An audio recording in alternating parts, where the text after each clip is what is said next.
بسم اللہ الرحمن الرحیم۔ محاضرات سیرت عظیم دانشور عالم و محقق ڈاکٹر محمود احمد غازی صاحب، سابق وائس چانسلر عالمی اسلامی یونیورسٹی اسلام آباد کے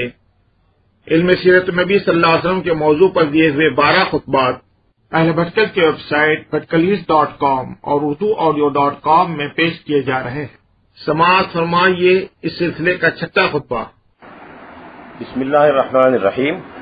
نحمدہ ونصلی علی رسولہ الکریم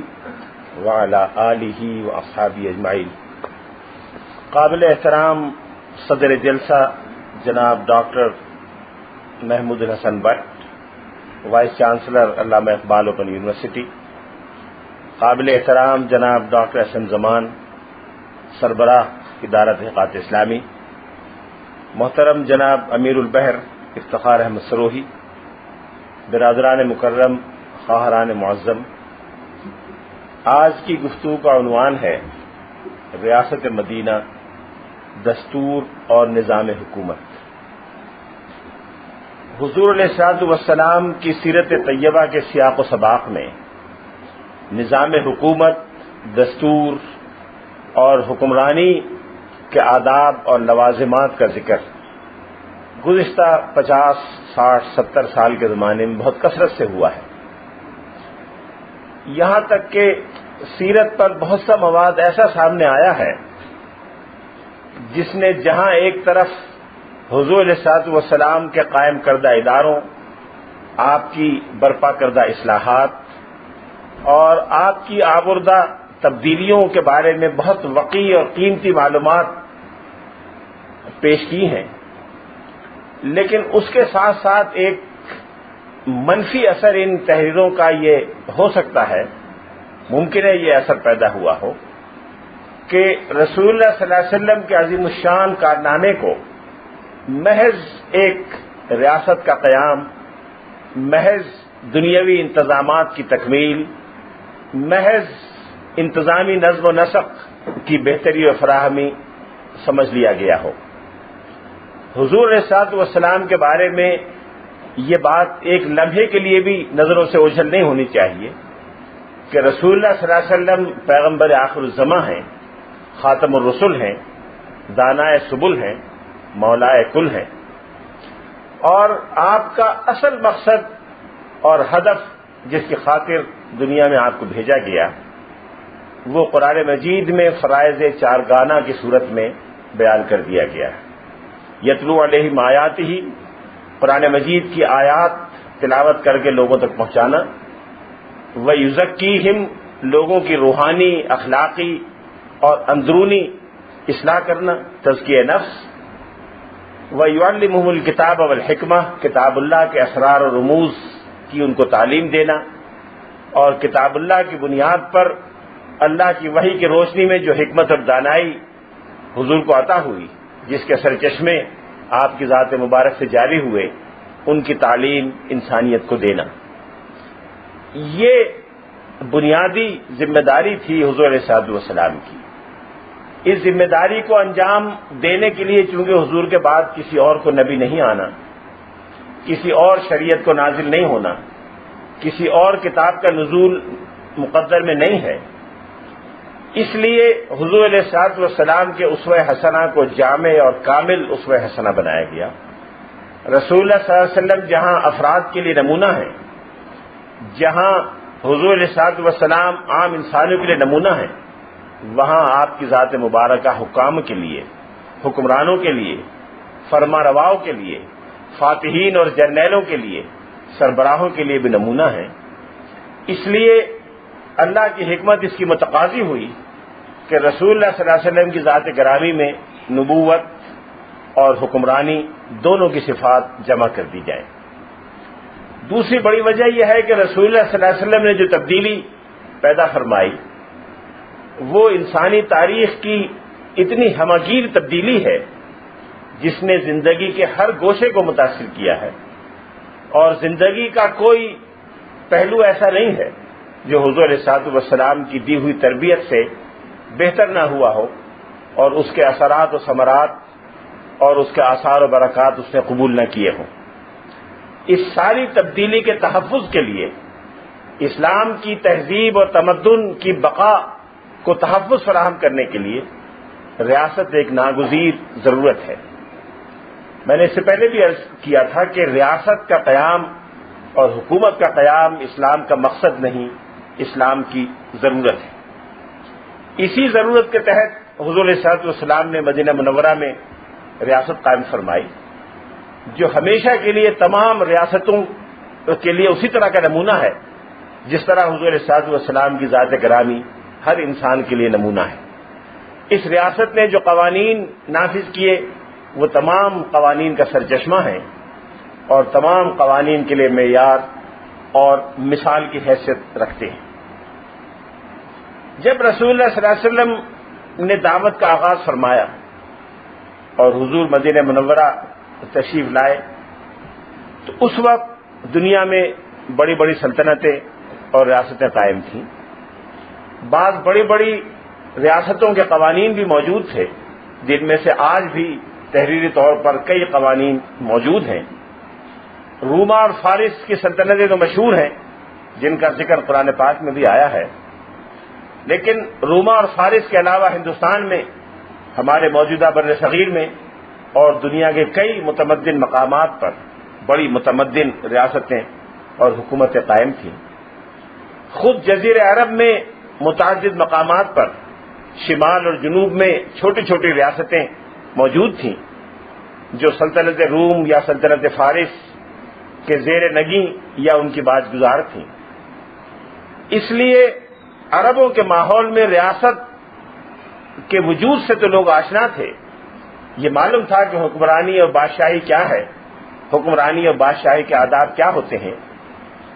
لیکن جزیرہ عرب کے درمیانہ اور ابتدائی حصے میں جزیرہ عرب کے اصل باشندے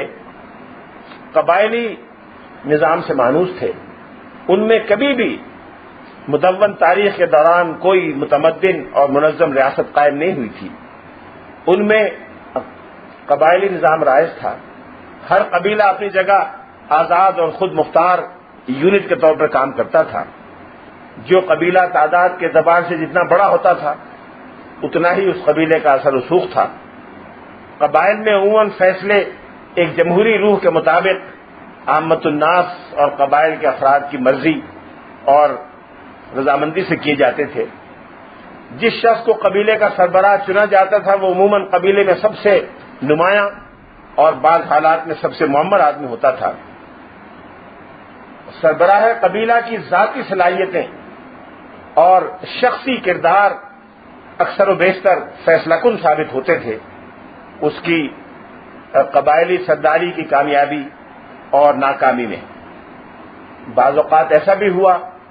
کہ قبیلے کے معمر ترین فرد یا افراد کو نظر انداز کر کے کم تر سن کے لوگوں کو قبیلے کا سربراہ مقرر کیا گیا ہو۔ چنانچہ حضرت بکر صدیق کی مثال سب سے نمایاں ہے کہ اپنے والد ابو قحافہ کی موجودگی میں وہ قبیلے کے سربراہ بنے۔ قبیلے میں نمایاں ترین مقام ان کو حاصل ہوا،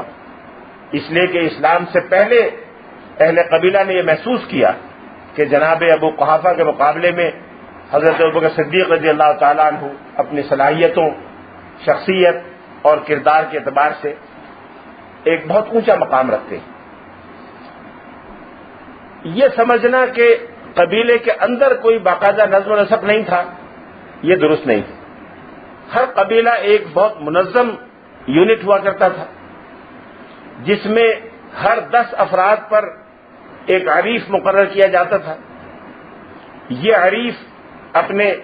10 افراد کی ہر چیز کا ذمہ دار ہوتا تھا، ان کے تمام معاملات، مسائل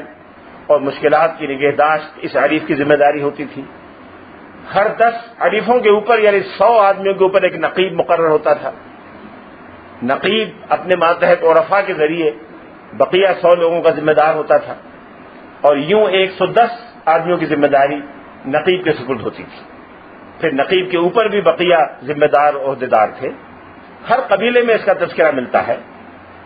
عریف اور نقیب کا یہ ادارہ حضور صلی اللہ علیہ وسلم کے زمانے میں بھی قائم رہا۔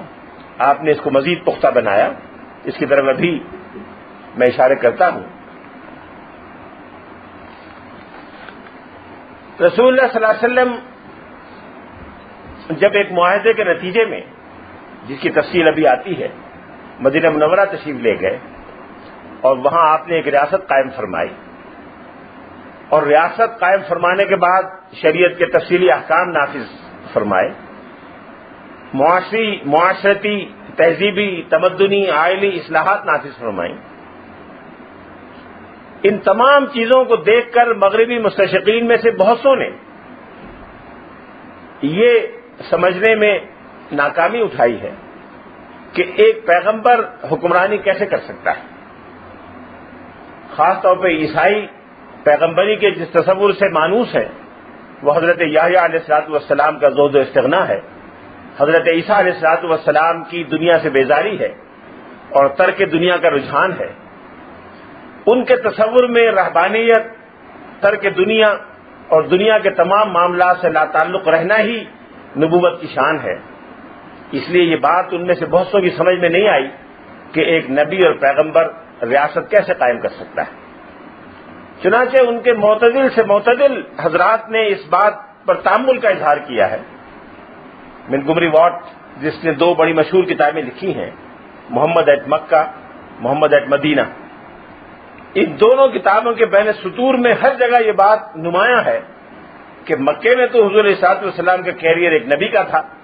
مدینے میں آپ کے مزاج اور پیغام میں اور انداز اور رویے میں تبدیلی آئی اور وہاں جا کر آپ ایک بادشاہ اور حکمراں بن گئے۔ یہ بات ایک تو اسلام کے مزاج اور حضور علیہ الصلوۃ والسلام کے پیغام کی خاتمیت کو نہ سمجھنے کی وجہ سے ہے۔ حضور علیہ الصلوۃ والسلام محض زاہدوں اور مستغنی لوگوں کی تربیت کے لیے نہیں تشریف لائے تھے، رسول اللہ صلی اللہ علیہ وسلم تارک الدنیا لوگوں کی نسل بنانے کے لیے تشریف نہیں لائے تھے، آپ فی الدنیا حسنتاً وفی الآخرۃ حسنتاً کی جامعیت پیدا کرنے کے لیے تشریف لائے تھے۔ آپ نے خود ایک جگہ فرمایا کہ انا نبی الملحمہ، انا نبی المرحمہ، میں جہاں رحمت کا نبی ہوں، کائنات کے رحمت بنا کر بھیجا گیا ہوں، وہاں میں جنگ کا نبی بھی ہوں۔ ایک اور موقع پر آپ نے فرمایا کہ انا الضحوک القتال، میں جہاں مسکراہٹیں بکھیرنے کے لیے آیا ہوں، وہاں بد کرداروں اور ظالموں کے لیے شمشیر براں بھی ہوں، ان کے لیے جنگ کرنے کا بھی مجھے مکلف قرار دیا گیا ہے۔